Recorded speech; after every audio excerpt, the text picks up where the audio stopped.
சென்னை அருகே பூந்தமல்லியில் பள்ளி மாணவர்கள் பேருந்தை நடுவழியில் மடக்கி மேற்கூரையில் ஏறி ரீல்ஸ் எடுத்த சம்பவம் அதிர்ச்சியை ஏற்படுத்தியுள்ளது. பேருந்து நடுவழியில் நின்றதால் பயணிகள் அவதிக்குள்ளாகினர். பூந்தமல்லியில் உள்ள அறிஞர் அண்ணா அரசு மேல்நிலைப் பள்ளியில் 6ஆம் வகுப்பு முதல் 12ஆம் வகுப்பு வரை 1000க்கும் மேற்பட்ட மாணவர்கள் பயின்று வருகின்றனர்.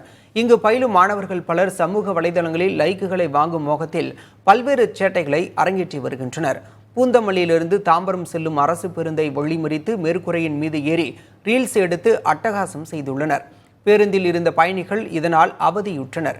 மாணவர்கள் இதுபோன்று அடிக்கடி அத்துமீறல்களில் ஈடுபடுவது குறித்து பள்ளி கல்வித்துறையோ போக்குவரத்து காவல்துறையினரோ கண்டுகொள்வதில்லை என புகார் எழுந்துள்ளது. இது தொடர்பாக பூந்தமல்லி காவல் ஆய்வாளர் லாரன்ஸிடம் கேட்டபோது, காலை மாலை என 2 வேளைகளிலும் பூந்தமல்லி பேருந்து நிலையத்தில் காவல்துறையினர் கண்காணிப்பு பணியில் ஈடுபட்டு வருவதாக கூறினார். எனினும் சில மாணவர்கள் அத்துமீறி பேருந்து படிகளில் தொங்குவது, பேருந்து மேல் ஏறி வீடியோ எடுப்பது போன்ற செயல்களில் ஈடுபட்டு வருவதாக அவர் கூறினார்.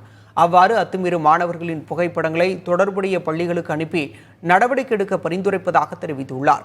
இனிவரும் காலங்களில் இதை முற்றிலுமாக தடுக்க மேலதிகாரிகளுடன் ஆலோசித்து நடவடிக்கை எடுக்க இருப்பதாக காவல் ஆய்வாளர் லாரன்ஸ் தெரிவித்துள்ளார்.